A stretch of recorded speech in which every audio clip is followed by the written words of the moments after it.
Not in my name, not in my faith, not in my words, not in that way. Not in my name, not in my faith, not in my words, not in that way. Welcome, viewers, and peace and blessings of God be with you to another edition of A Muslim's Perspective. Today we take a bit of a dive into Afghanistan, and first we say praise belongs to Allah. We praise Him and we ask Him for guidance and forgiveness, and we seek protection in Allah from the malice of our own souls and the evil of our actions. Whom Allah guides, no one can lead him astray, and whom He makes astray, no one can lead him back to the right path. I bear witness that there is no other deity but Allah by Himself and with no associates to Him, and I bear witness that Muhammad is His servant and messenger. Our guest today is Mohsin Amin. He's a Fulbright scholar, Afghan analyst, and researcher. Mohsin recently immigrated to Canada. He has published articles in the Washington Post and Al Jazeera online. Welcome, Brother Mohsin. Assalamu alaikum, Brother Alim. Thank you for having me. Wa alaikum assalam. It's thank you for joining us in this special edition here on Afghanistan. Afghanistan, viewers, as you may have known, has been an eternal target by invaders going back centuries, maybe even millennia, seeking to conquer, but has repeatedly proven to have just enough to resist intruders. Both the former USSR and the USA have failed in their recent attempts at colonizing its territory. In August 2021, it marked the end of a 20-year effort by the USA at nation building in Afghanistan. The blood of many was spilled and US Treasury drained. Uncounted number of Afghan civilians were killed, maimed and displaced internally and outside of Afghanistan. Military personnel have been killed, and thousands of veterans are physically or mentally hurt and suffer for the rest of their lives. War is never the answer. Mohsin, can you tell us about the situation in your home country and what compelled you to seek refuge in Canada? Yeah, so currently the situation is really devastating for 40 million Afghans live in Afghanistan. It is largely due to the US sanctions in the international community's suspension of development aid, that they halted development projects overnight. Before we go into the current situation, Mohsin, what was the situation like when you decided to leave? So I left Afghanistan about 2 years ago. So at that time it was, not as chaotic as today. My family arrived about 4 months ago after the Taliban takeover. So, the situation is not good. And many Afghans, they are undergoing a severe humanitarian crisis at the moment. You said your family joined you 4 months ago. What sort of sacrifices they had to make, because that's post the withdrawal of the US troops? What sort of sacrifices, what sort of journey did they have to undertake to get here to Canada? Yeah, so they were supposed to come even before the Taliban take over. They were waiting for their medical examination, and coincidentally that coincided with the same day as the Taliban takeover when they entered Kabul. So they had to postpone their immigration process, the medical examination, and also getting the Canadian visa. So they waited for another couple of months for things to get back to normal a little bit, and then they crossed the border into Pakistan and waited in Pakistan for about a month until they got their Canadian visa.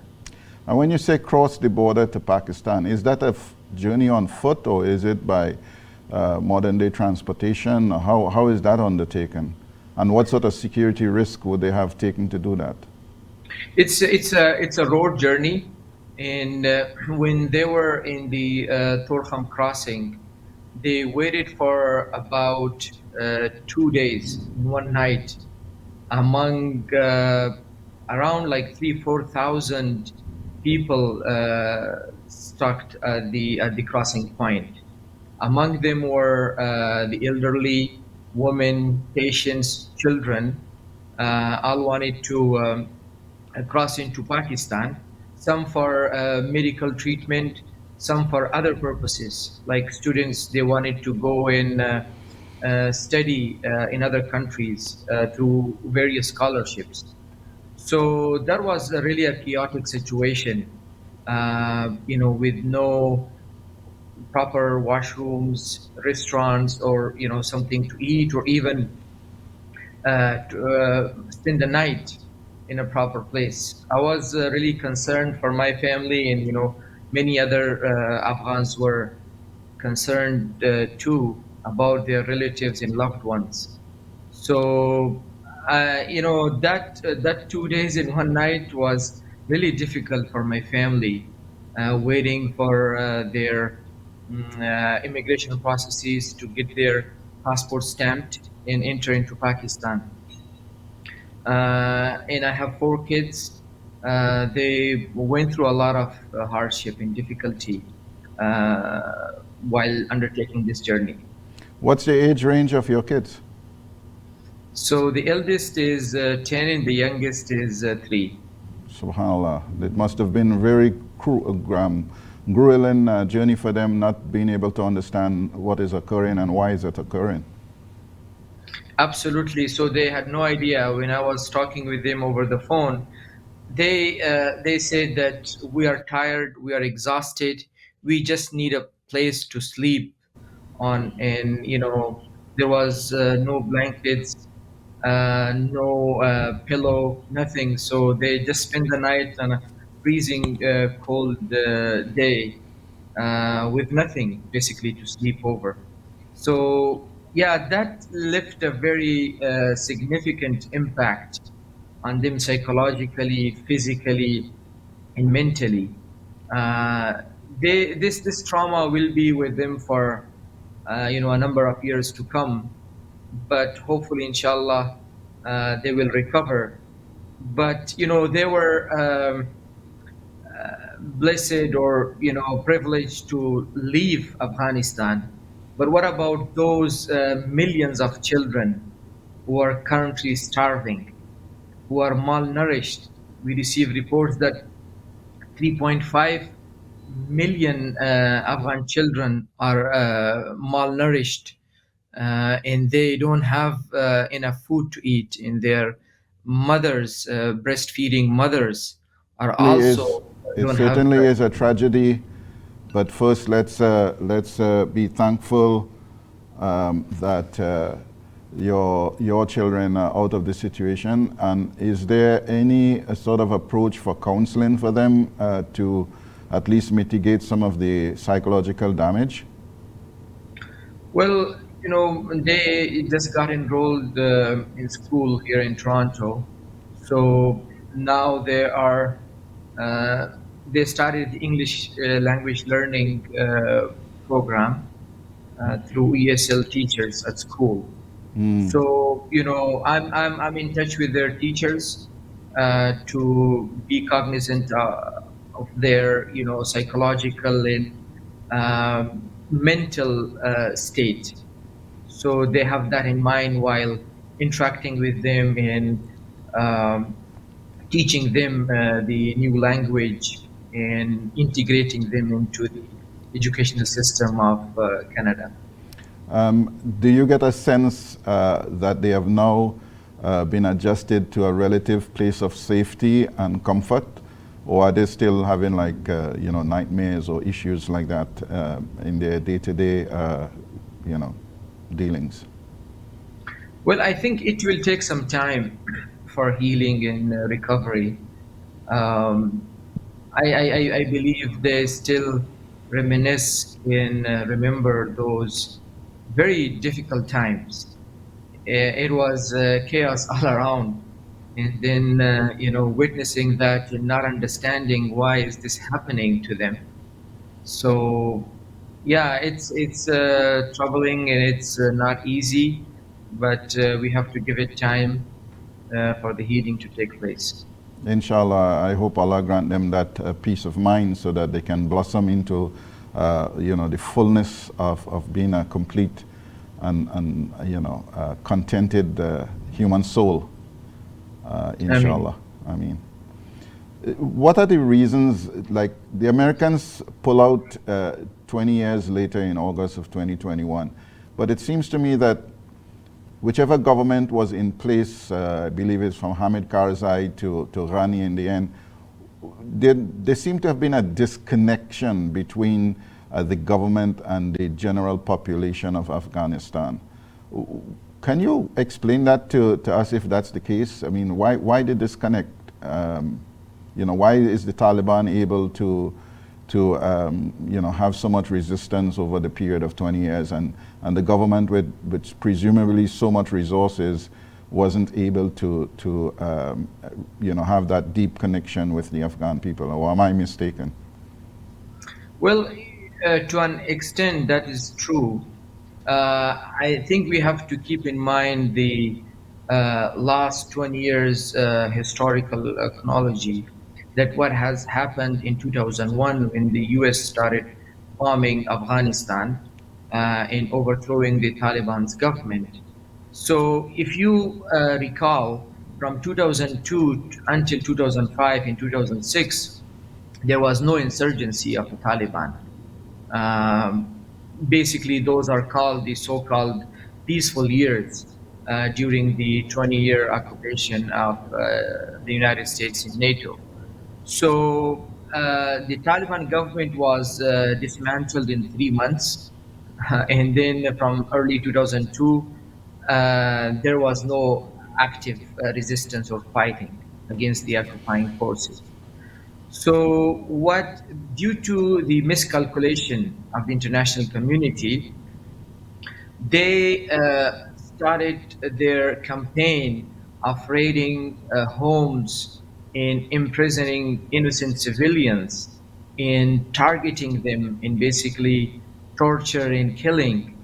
That basically resurrected the insurgency and allowed the Taliban to regroup. Um, so that was a grave mistake. At that time, it was, if I remember correctly, the Taliban were only asking for amnesty, and they wanted to just go to their homes in rural Afghanistan and turn into farming and whatever, basic life, and just not be killed. This was their ask, and that was not given to them. The Defense Secretary of the United States at that time, Rumsfeld, he said that we don't negotiate surrenders with terrorists. So I think that was when the miscalculation started, and from there on, it never went well in the right direction. And the Afghan government, my understanding is that in the initial years, Afghans were really hopeful that they could have a proper, adequate, functioning government that focuses on the service delivery and basic service provision, whether it's healthcare, education, building infrastructure, electricity, water, etc. Unfortunately, initially the government was composed of warlords in hand-picked technocrats from the West and airdropped into Afghanistan to rule the country. And the disconnect was evident. The disconnect was there. They did not attempt to reach out to the masses living in rural Afghanistan. They lived in their bubble in urban centers, and they did not care about 75% of the population that lived in Afghanistan in rural areas. So that disconnect basically started to grow and grow and grow, and resulted in the 15 August Taliban's takeover. So you speak about 75% of the population. So can you give us a brief description of the demographics of Afghanistan? Population size, languages, ethnic composition, rural, urban split. How does the religious components of it and so on, so that our viewers can have at least a basic understanding of diversity as against the harm, people might think it's a homogenized society, Afghans as a bloc. Can you give us some insight into that? Afghanistan is a very diverse country. Numerous ethnicities live in Afghanistan. I believe there are around 25 to 30 languages are spoken in Afghanistan. The major languages are Pashto, Dari, Uzbeki, Turkmen, and Pashai, and so many other languages, right? So it's a very diverse country. So among the major ethnic groups are Pashtuns, Tajik, Uzbek, Hazara, Turkmen, Aimaq, and so on.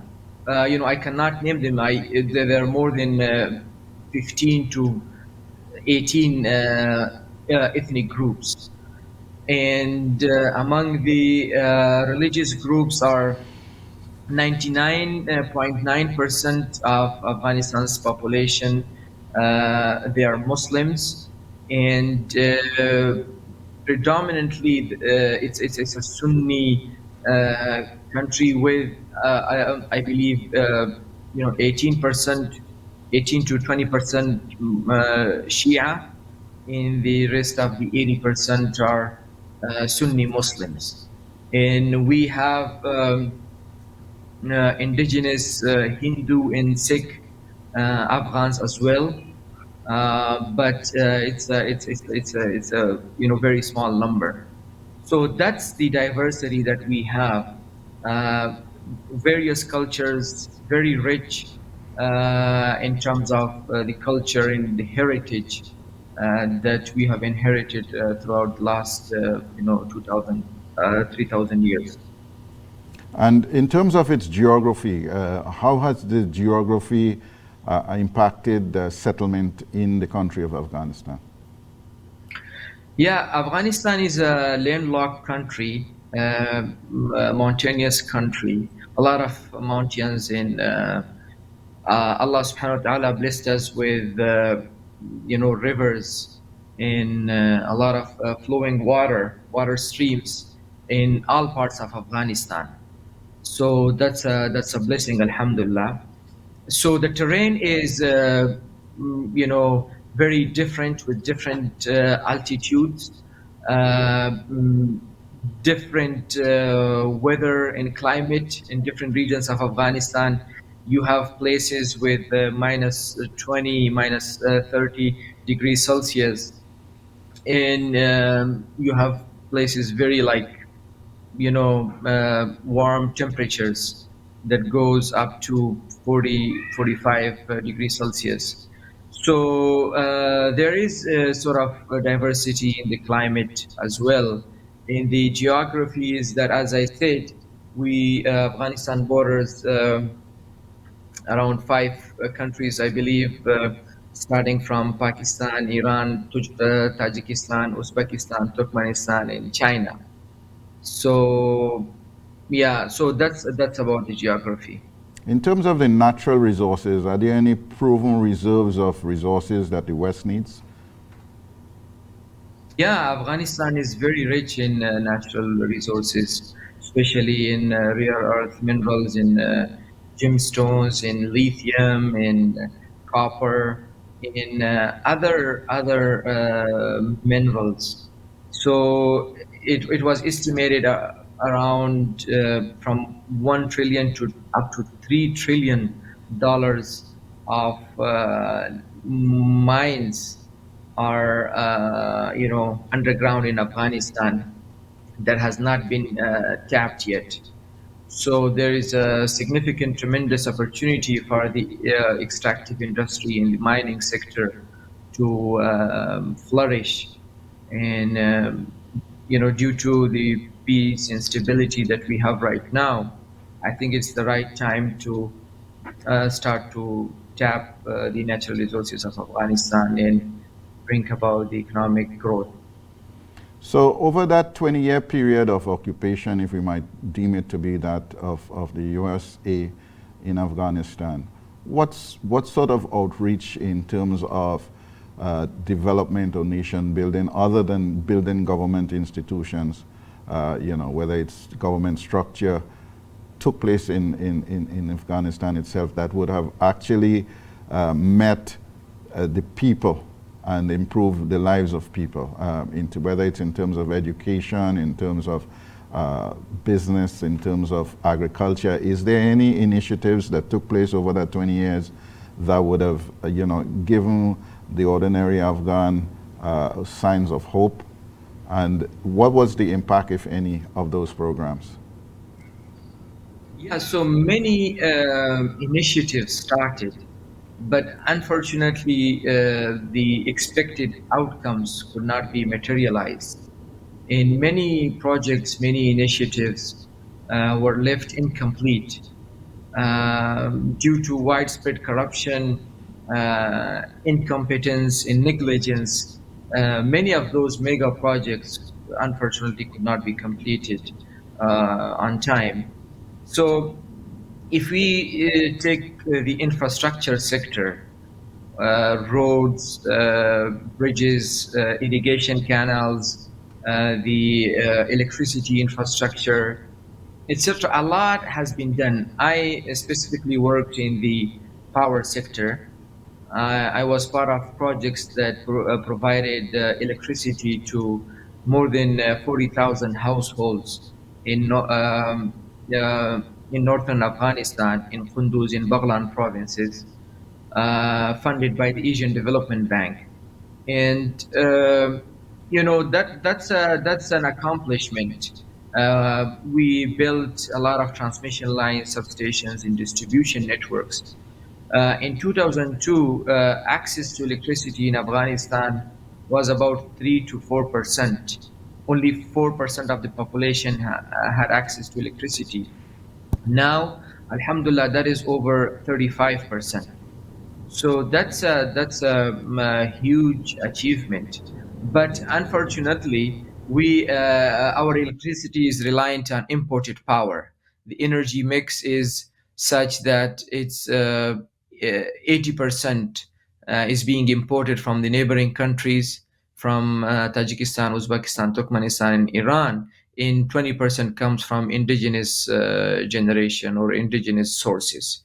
So that was like a mismanagement on the part of energy planning, and also due to war, constant war, in bombing, in attacks, in exchange of firing between the Afghanistan National Security Forces and the Taliban, the road infrastructure was destroyed.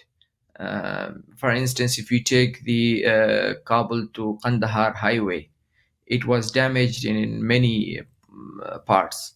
So that requires substantial rehabilitation process. In with regard to building, I think the international community was ambivalent, was unsure that how they can undertake this process. The objectives were not clear.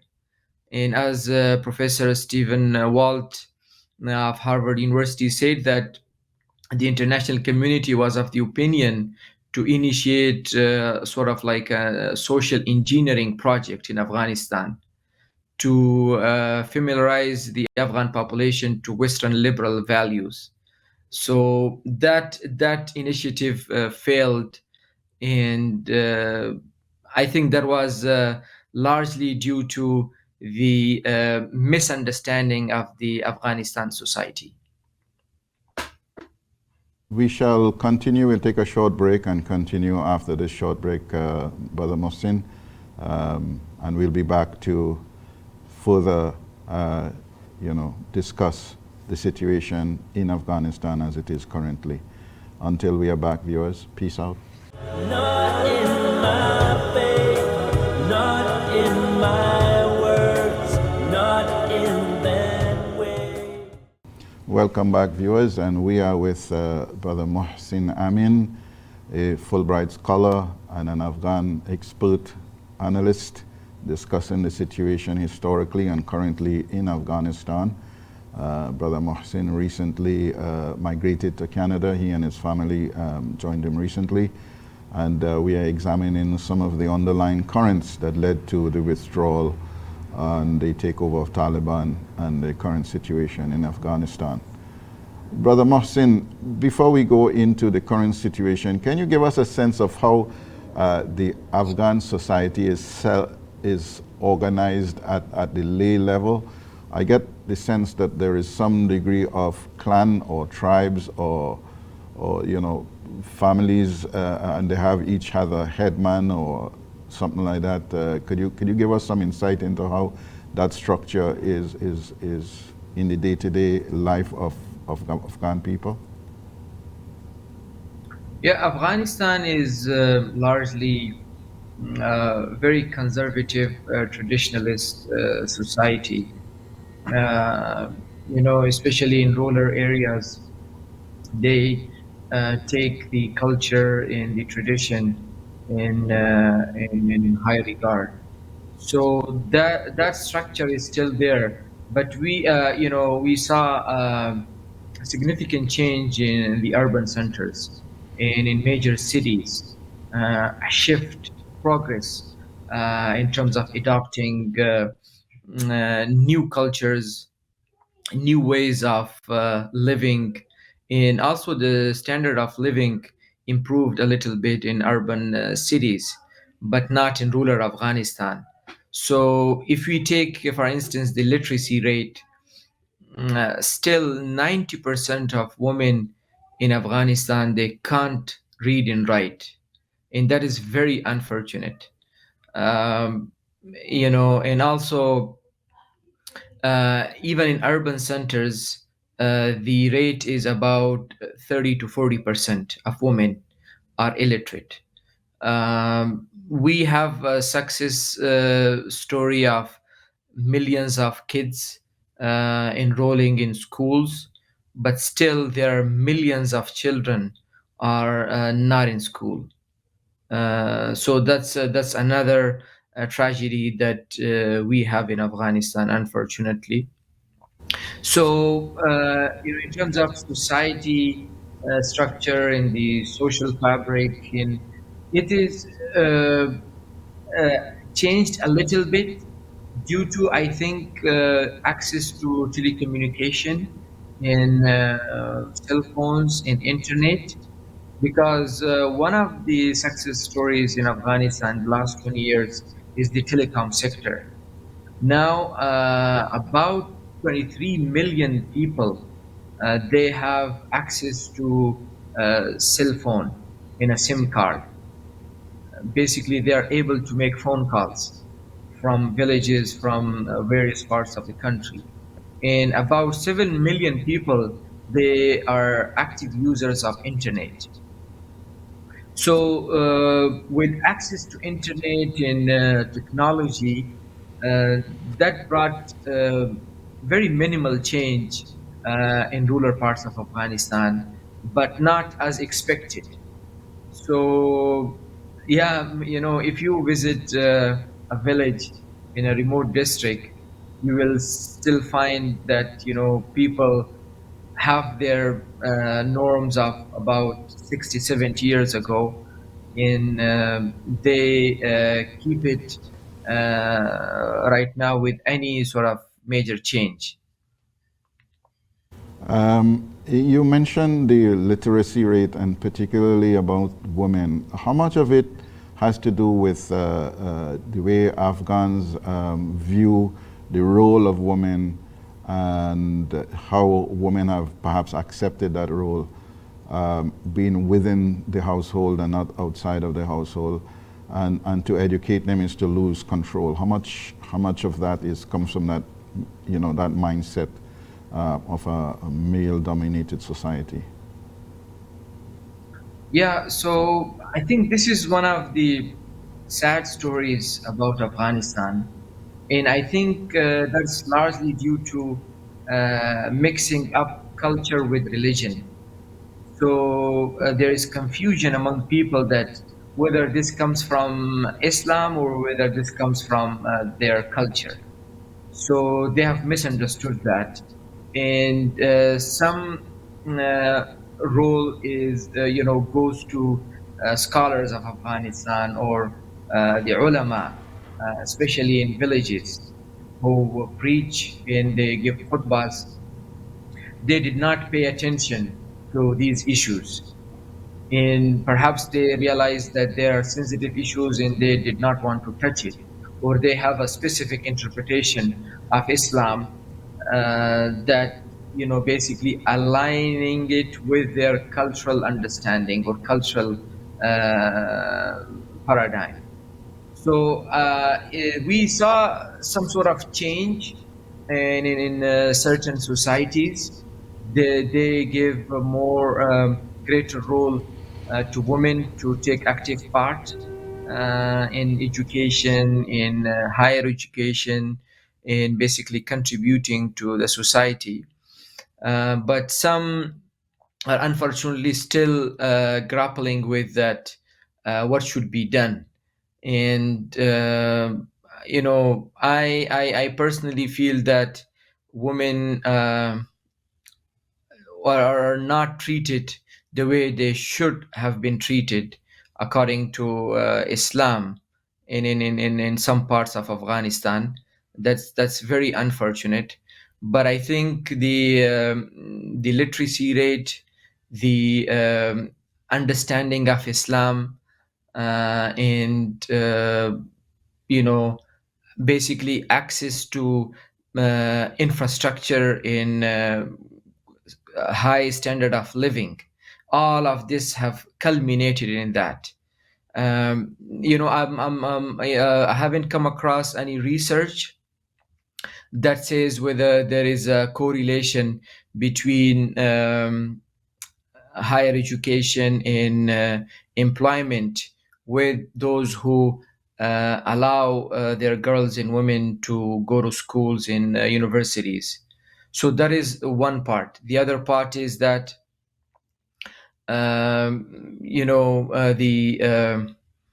the insecurity played a huge role preventing girls from going to schools. So now, recently, the World Bank published a survey, and they indicated that there is the enrollment of girls went up in rural Afghanistan.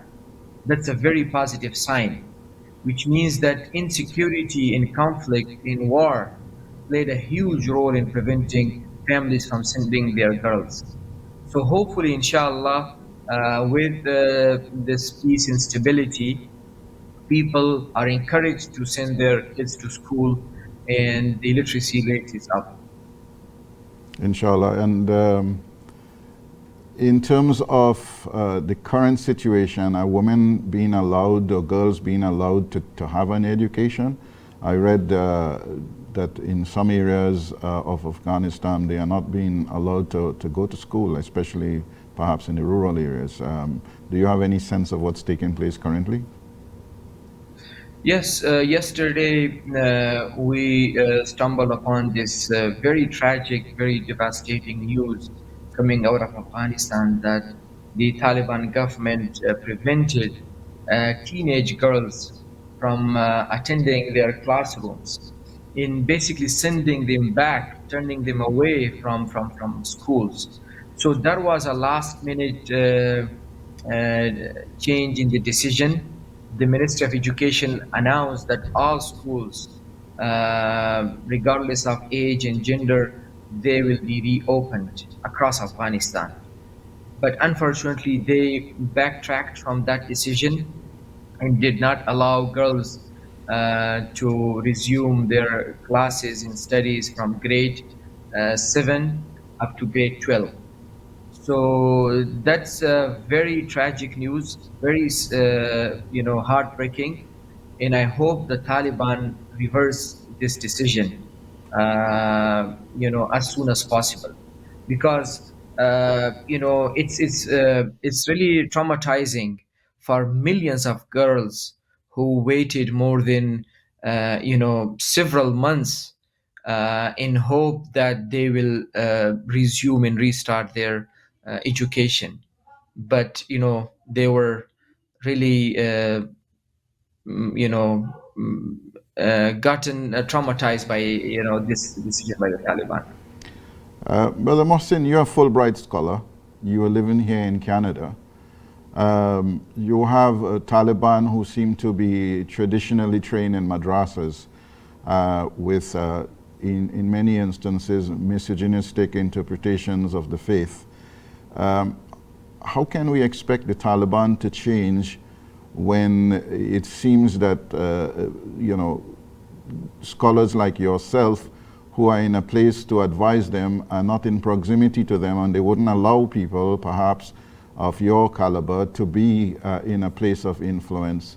How can we expect them to change? What measures can be taken to have them to see that the women, based on the Prophet's teachings, are equally and even more so entitled to have an education, because they are the first educators of the next generation? Absolutely. So it's really difficult right now. It's a very uncertain times for Afghans, in they're going through this uncertainty. So for the Taliban, they have to understand, they have to realize the significance, the severity of the matter. And one of my key criticism of Taliban is that they did not attempt to reach out to the masses for seeking internal legitimacy or initiating a political process in agreeing upon the frame of reference or the form of governance, right? And then putting forth major issues like education, like economic development, like human rights, women rights, to a dialogue among Afghans. So that unfortunately did not take place. So we are hoping that they understand this and not delay it any further. Any further delay could bring a lot of pessimism, a lot of hopelessness to Afghans. And basically, I tweeted yesterday that the Taliban, on one hand, are asking for the return of academics, experts, professionals, investors to Afghanistan. And on the other hand, they don't allow teenage girls to get educated. So I have two daughters who, in a couple of years, they will be going to grade 7, grade 8. So it is now very puzzling and very difficult for many Afghans who would like to return to Afghanistan in facing this sort of challenging environment, because I and many millions of Afghans, they want their daughters and sisters and girls to get educated. So I hope, there are hopes. The official stance of the Taliban is that they are reviewing the process of reopening schools for teenage girls, and there are indications, inshallah, that they allow teenage girls to go to schools and reopen all schools across Afghanistan. Do you have a sense of who is advising the Taliban on these issues? I mean, I get the sense that they are so entrenched in their traditionalist interpretation, the misogynistic interpretation of the faith, that, and they've alienated themselves from all sort of modern thinking, that they're isolated in their silos and will continue to do as they have done in terms of women's education. And they're going to be stubbornly resisting that influence, if any, and may even treat those people who are seeking to have that opening for women as subversives within their construct of what they believe an Afghan society should look like. Yeah, I think that's very unfortunate and very, uh, true characterization of the situation. Because I also think that the scholars of Taliban or their Supreme Council of Scholars or Jurisprudence or Darul Ifta, they are a number of isolated, alienated scholars. They don't have access to internet or have Twitter accounts or social media or other means of communication with the rest of the population. So yesterday we saw that many Taliban members from low rank to high rank, they were outraged. They were unhappy with this decision by their leadership.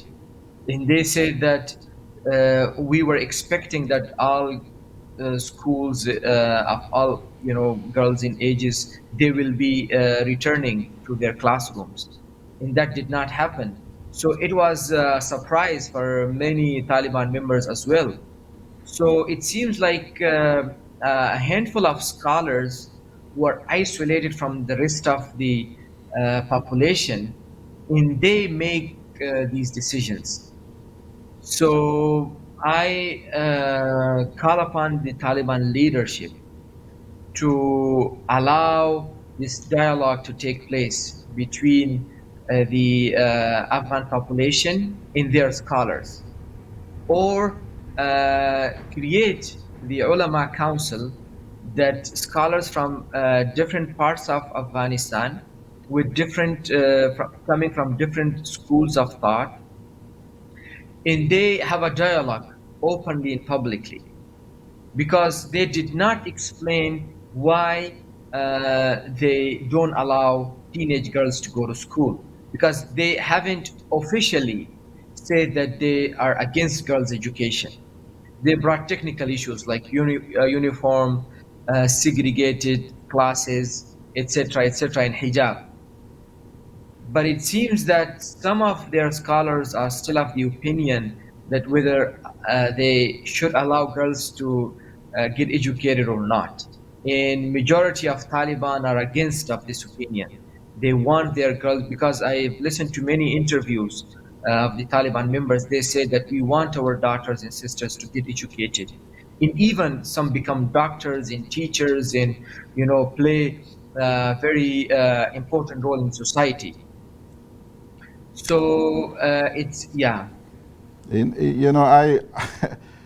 believe in the Akhirah, and I'd like to see some of those scholars justify that opinion to the Prophet Muhammad sallallahu when he and the guidance from the Quran treats the soul of a woman no different than the soul of a man in terms of their individual accountability on that day, that we are each responsible for our own actions. And it doesn't take a thick counsel to drag me to Jannah by preventing me to live the fullness of my life, or my daughters willing to live the fullness of their life. Mistakes are made. Everybody makes mistakes. We are human beings. And it bleeds me. Yes. As a father of two girls who have made every effort to educate them, that these girls are not being allowed that opportunity. Let's turn now to the recent decision of the Biden administration to seize or to freeze $7 billion worth of Afghan funds. Can you explain that to us? Yes, just before discussing that, Brother Alim, I share the emotions with millions of Afghans. They shed tears in, fathers hugging their teenage girls crying, turned away from school. So very tragic moment, very devastating, and really impacted all of us. So we are in the hope that hopefully this decision is reversed as soon as possible. So Inshallah. yes, the decision by the Biden administration is so oppressive, is very harmful to millions of Afghans. And this is basically economic warfare waged on Afghanistan by the NATO countries headed by the United States. So, first, they imposed very brutal sanctions, preventing commercial activity from taking place in Afghanistan. And then they blocked the central bank assets. So now millions of people, they can't access their own money. For instance, my father has to make an appointment 4 or 5 days in advance to withdraw uh, $400 per week because he's not allowed to withdraw more than that. That's the withdrawal limit imposed on commercial banks. Right? So now people can't live off of $400 per week with a family of 8 or 10 or 15. They have to pay for rent, for food, for medicine, for grocery, for other essential needs. And we have just seen reports by Human Rights Watch in the United Nations that about 13,000 newborn babies lost their lives, primarily due to the US sanctions in suspending development projects and delaying health projects in medical supplies to reach hospitals and clinics in Afghanistan. We are And yeah, we're so almost out of time, Brother Mohsin. I mean, this is a subject we can speak hours on, but from my point of view, Saudi Arabia provided 15 of its subjects out of the 19 attackers on 9/11, and yet still there has not been a single sanction on Saudi Arabia. And the ordinary Afghan, I am advised, they don't even know what September 11th was all about. And here it is, they have to pay over $4 billion in compensation for that after 20 years of being pummeled by bombs and so on from the air and having their society turn upside down. Does that seem just to you? absolutely not. This is, unjust, very tyrannical, very oppressive. And, Afghans, as you said, and I have written about this for TRT, for Al Jazeera, for Washington Post, that majority of Afghans still don't know who took part in the 9/11 attacks, the tragic 9/11 attacks. And when did that happen? And why did the United States invaded Afghanistan? They have no idea why the NATO countries sent their troops to Afghanistan. This is the reality of rural Afghanistan, right? So with that in mind, imposing brutal sanctions in freezing central bank assets and preventing people from having access to their money is, extremely devastating, tyrannical, and oppressive. So I hope that the United States understand this and they reverse the decision and unfreeze the central bank assets and lift the sanctions on Afghanistan.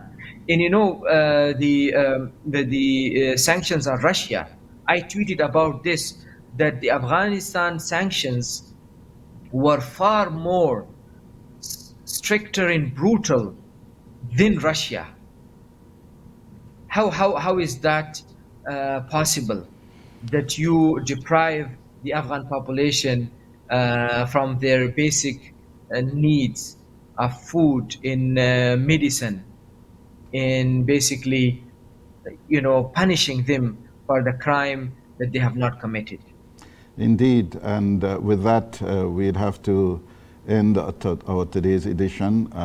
We will continue having these conversations with you as things develop, Brother Mohsin, and I want to thank you very much for allowing us this opportunity to do that. But one thing we must understand is imperialism does not like democracy or indigenous peoples determining their own welfare.